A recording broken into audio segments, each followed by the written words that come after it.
Olá, tudo bem? Eu sou o pastor Fábio Filho.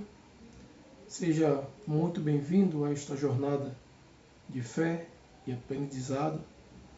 Este será um curso, um estudo complementar de catecúmenos, especialmente preparando aqueles que desejam conhecer melhor a fé cristã reformada, a doutrina bíblica e o funcionamento da nossa igreja, da Igreja Presbiteriana do Brasil. Ao longo dos próximos vídeos, vamos estudar juntos verdades fundamentais da Palavra de Deus, a história da nossa fé, os sacramentos, a vida da igreja e o que significa ser um membro da Igreja Presbiteriana no Brasil. Hoje, nesta primeira aula, vamos queremos estudar alguns temas que vamos abordar e como funciona a estrutura da nossa igreja. E nosso desejo é que Deus ele te abençoe e que esse seja um tempo de edificação, aprendizado, e também que isso possa fortalecer a tua comunhão com Cristo. Então, o objetivo dessa nossa aula é ter como propósito apresentar aos catecúmenos, os novos membros, algumas instruções mostrando os fundamentos da fé reformada na perspectiva da Igreja Presbiteriana. Vamos compreender quem somos, o que cremos e o que significa ser um membro da igreja. Essa aula será dividida em 3 partes. A primeira parte, quem somos. A segunda parte, o que cremos. E a terceira parte, como ser um membro de uma igreja presbiteriana. Então, essa primeira parte, iremos pensar um pouco sobre quem nós somos. Então, o primeiro aspecto que nós veremos é que nós somos uma igreja reformada. A igreja presbiteriana ela é herdeira da reforma protestante do século XVI, liderada ali por Martinho Lutero, João Calvino, e sendo mais específico, a herança presbiteriana reformada vem de John Knox, considerado o pai do presbiterianismo ali na Escócia, e a sua teologia nos documentos da Assembleia de Westminster. Então, algumas características principais do cristianismo reformado é o sola scriptura, onde mostra que as escrituras é a autoridade suprema. Um segundo aspecto de uma característica do cristianismo reformado é o governo soberano de Deus sobre todas as coisas. Um terceiro aspecto é a centralidade de Cristo na salvação e na vida cristã. Um quarto aspecto é a necessidade de uma vida de santidade e de piedade, onde entendemos que somos reformados porque cremos que a palavra de Deus deve moldar toda a nossa vida, doutrina e culto. E na prática nós temos um culto simples, uma doutrina pura e uma vida santa. O segundo aspecto de quem nós somos é que nós somos uma igreja confessional. Uma igreja confessional é aquela que adota documentos históricos de fé como um padrão doutrinário. Nossos padrões de fé na Igreja Presbiteriana do Brasil são a Confissão de Fé de Westminster, o Catecismo Maior de Westminster e o Breve Catecismo de Westminster. Também nós reconhecemos e estudamos alguns credos históricos, como o credo apostólico, o credo niceno, a confissão belga. A confessionalidade ela nos protege contra erros doutrinários e nos dá unidade na fé. O terceiro aspecto que nós veremos também de quem nós somos é que nós somos uma igreja presbiteriana.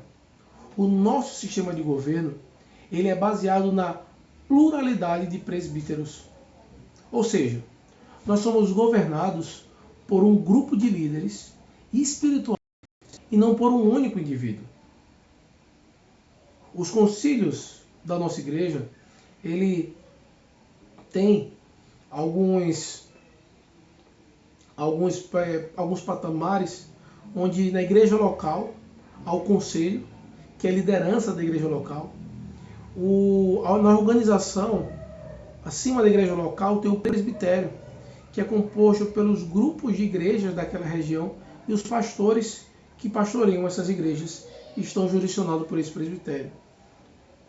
Acima dos presbitérios, que são um agrupamento de presbitérios com os representantes, os respectivos representantes de presbíteros e pastores do presbitério. E o Supremo Concílio é o órgão máximo da denominação, onde todos os presbitérios enviam os seus representantes também para o Supremo Concílio. Essa estrutura ela protege a igreja de abusos e garante que todas as decisões sejam tomadas de forma coletiva e bíblica. E assim, dentro desse sistema, nos impede ou para que o nosso desejo pecaminoso, ou muitas vezes a tendência de grupos contrários à palavra do Senhor, possam então implementar ideias, doutrinas e práticas que vão contra aquilo que as Escrituras regem, muitas vezes tirando a simplicidade do culto, tirando a pureza doutrinária e a santidade da vida. E entendendo quem nós somos, sabendo essas verdades, nós iremos então aprender também o que nós cremos. Nós cremos em alguns aspectos doutrinários dos 5 solas da Reforma. Os 5 solas, eles são pilares da fé reformada. O sola Escritura, onde nós vemos que somente a Escritura é a nossa regra de fé e prática. Quem diz o que deve ser em cada área da nossa vida, seja na esfera da família, igreja, Estado, são as Escrituras que ordenam todas as coisas. Outro pilar da fé reformada é solos Christus. Somente Cristo é o mediador entre Deus e os homens. Então, somente Cristo pode ser o mediador. Nenhum outro ser, nenhuma outra pessoa, nem mesmo Maria, pode mediar os homens para que ele então chegue até Deus. Há só um caminho, e esse caminho é Cristo. O terceiro aspecto é o sola gratia, onde somos salvos somente pela graça de Deus.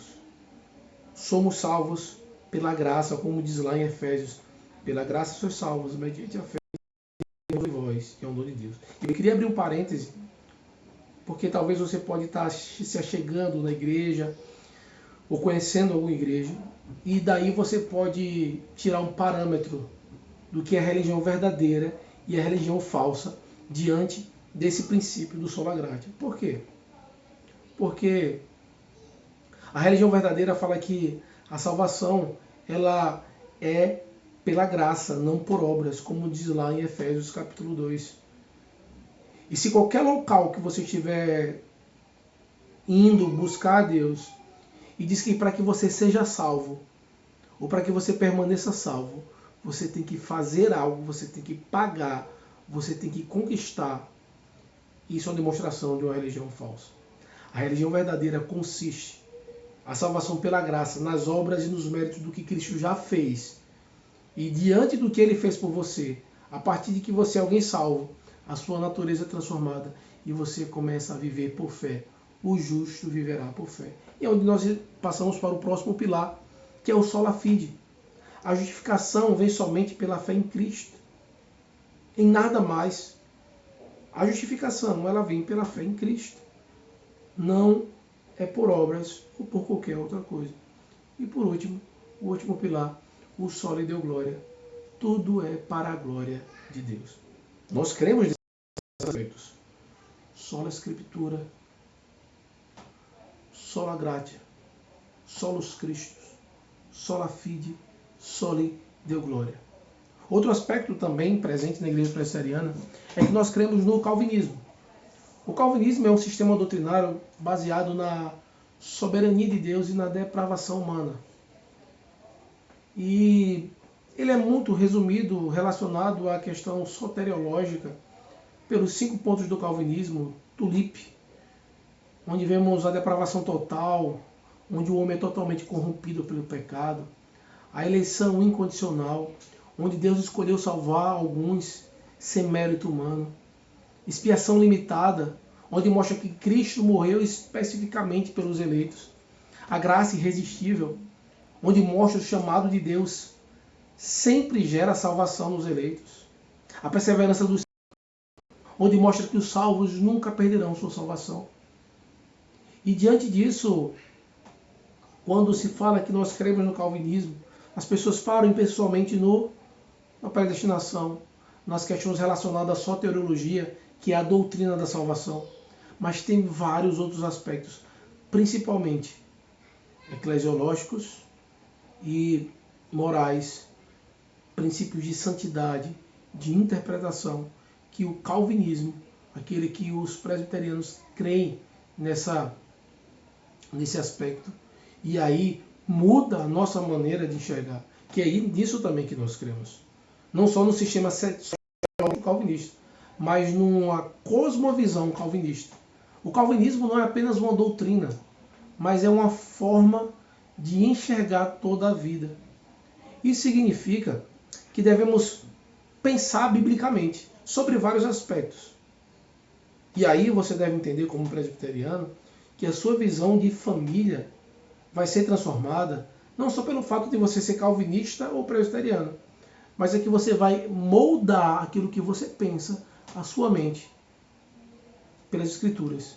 Família, educação, cultura, política, sociedade. A fé reformada ela não se limita ao contexto da igreja quando está reunida no domingo, no dia do Senhor, mas ela transforma toda a nossa vida. Então nós cremos também que temos uma cosmovisão calvinista, que a nossa maneira de ver o mundo deve ser então guiada pela lente das Sagradas Escrituras. Uma coisa muito importante que nós também cremos é na teologia do pacto. A Bíblia apresenta Deus se relacionando com o seu povo por meio de pactos. Muitas vezes nós não aprendemos ou escutamos tanto, mas a teologia do pacto ela é uma teologia fundamental para o presbiteriano. Ela é uma teologia para você entender as Escrituras. Ela está ligada, entrelaçada com várias outras doutrinas. E você entendendo a teologia do pacto, você vai compreender e absorver e até experimentar melhor o seu relacionamento com Deus. O pacto da graça ensina que desde Adão, Deus salva o seu povo por meio de Cristo, a verdadeira semente da promessa. E isso traz outro aspecto muito presente na nossa igreja, é que as crianças, os filhos dos crentes, as crianças dos crentes, fazem parte da aliança, e elas são crentes, são santas, e devem ser batizadas. Outra coisa muito importante é que nós cremos no cessacionismo. Cessacionismo é a doutrina que ensina que os dons milagrosos, línguas, profecias, revelações, cessaram após o período apostólico. Não há mais uma revelação especial de Deus diretamente ao homem. Ele fala conosco, nós cremos nisso, por meio da sua palavra, mas não por meio de um dom milagroso, porque aquilo que é completo já veio e já foi, então, encerrado o cano.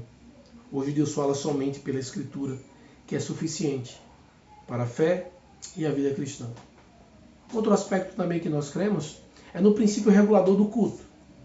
Muitas vezes as pessoas chegam à igreja presbiteriana e se perguntam por que muitas vezes o nosso culto é frio ou não tem tantas oportunidades, ou porque as pessoas não se colocam à frente para estar ali falando ou cantando, algo do tipo.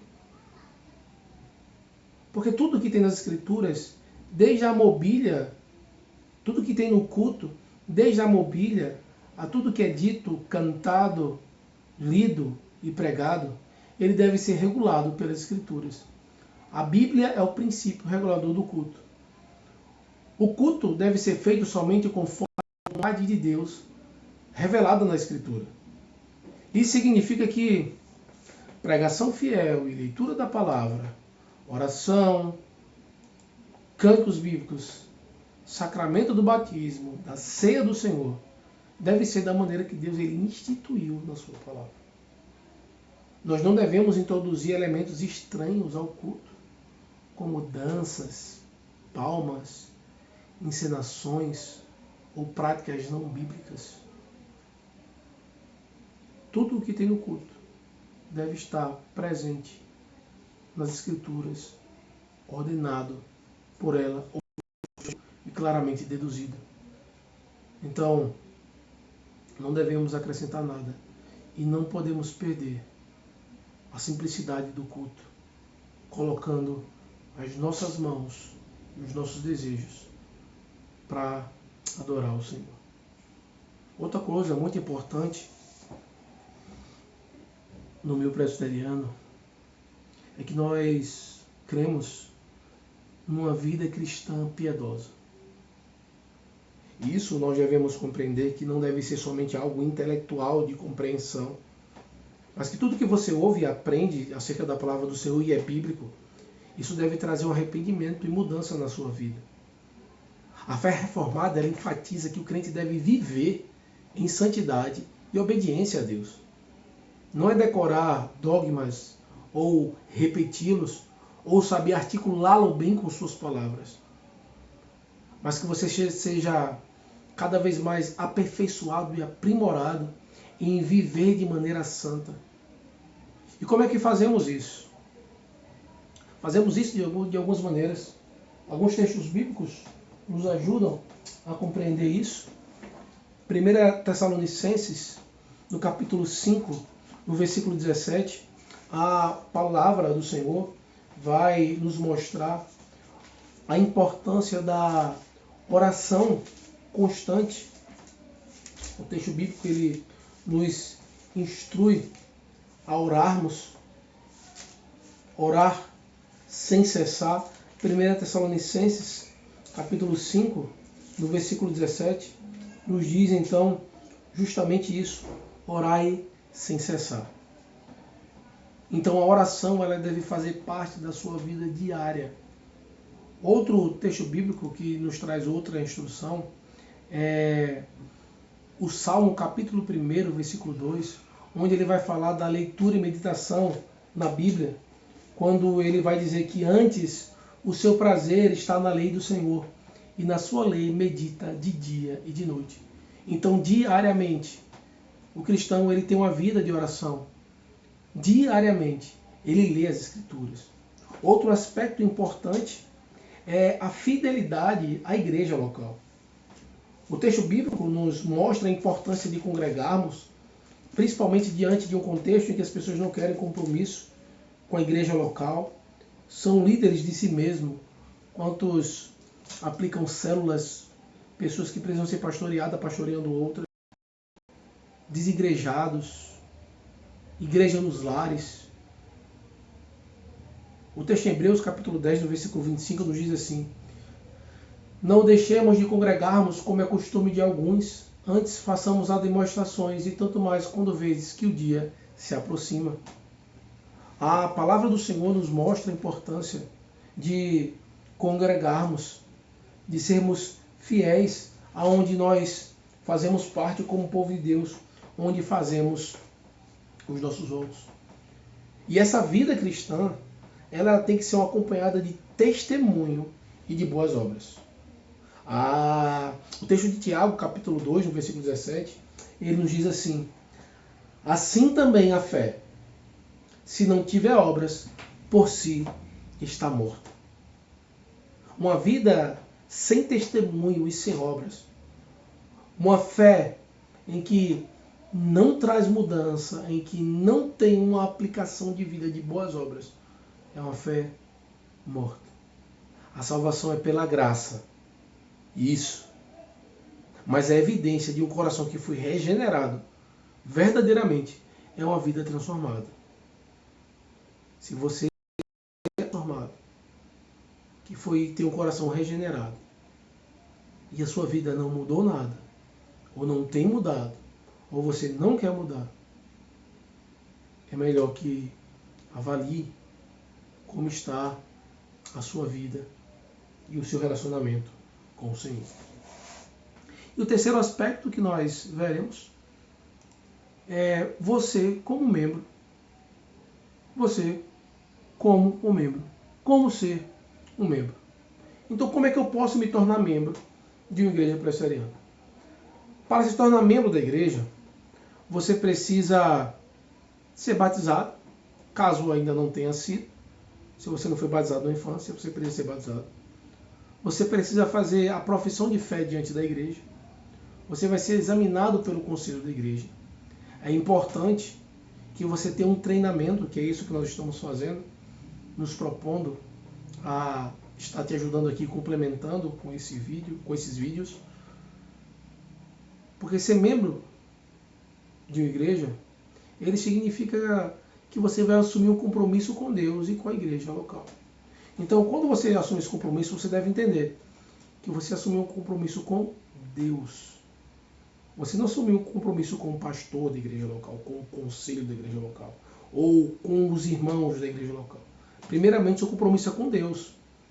É um pacto de vida eterna. Então, entenda isso. Você vai se decepcionar com as pessoas. Os pastores pecam, os pais pecam, os irmãos pecam. Mas o seu compromisso de estar na igreja, de servir a Deus, de ter uma vida santa, um testemunho, uma transformação de um coração regenerado, foi pelo que Deus fez por você, não que as pessoas fizeram ou como elas te recebem. E você, como membro, você tem que entender que você precisa ser um membro saudável. E o que é ser um membro saudável? Como eu posso ser um membro saudável? A primeira coisa que você faz e pratica para ser um membro saudável dentro de uma comunidade cristã é você participar regularmente dos trabalhos oficiais da igreja. Primeiro, dia do Senhor, inegociável. Se não for extremamente que lhe impeça de estar adorando ao Senhor juntamente com o seu povo, você não deve faltar. O conselho da igreja local, ele vê algumas atividades como reunião de oração, doutrina, escola dominical, que também fazem parte, para que você aprenda, para que você possa então estar se alimentando e tendo um complemento tanto de comunhão como de perseverar na doutrina por meio desses momentos, para que você, como membro da igreja, possa estar forte e saudável. E também espera que você, aprendendo essas coisas, entendendo a palavra do Senhor, você comece a estar transformando a sua vida e você demonstra seu quando você vive uma vida de santidade e piedade, como já foi dito antes. Leitura, oração, presença, temor. Outro aspecto importante é se submeter às autoridades, enquanto elas forem fiéis à palavra do Senhor. Outro aspecto que o membro ele tem compromisso é a contribuição financeira para a obra de Deus. Você tem uma obrigação, se você for membro da igreja, quando você faz um voto, você fala que vai sustentar diante daquilo que Deus te deu, por meio de dízimos e ofertas. Outra coisa importante em que isso traz saúde e a igreja ela caminha bem, é quando os membros da igreja têm um entendimento e uma prática e uma vida de evangelismo e discipulado. Evangelismo não é programação de igreja, não é evento. Evangelismo, anunciar as boas novas, é algo que está intimamente ligado à minha vida cristã como membro saudável e fazer os discípulos.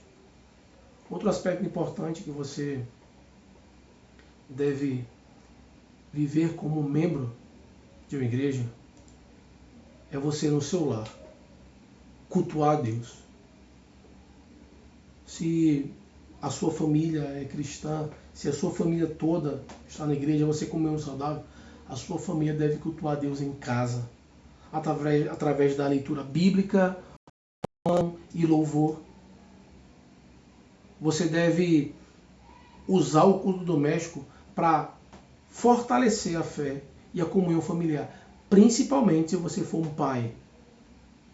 se você for o cabeça do lar, se você for uma mãe que o seu cônjuge não é um cristão, o culto doméstico é uma ferramenta que você pode usar para fortalecer a fé e a comunhão na sua família, e até mesmo Deus usar para trazer a conversão do cônjuge que não é crente.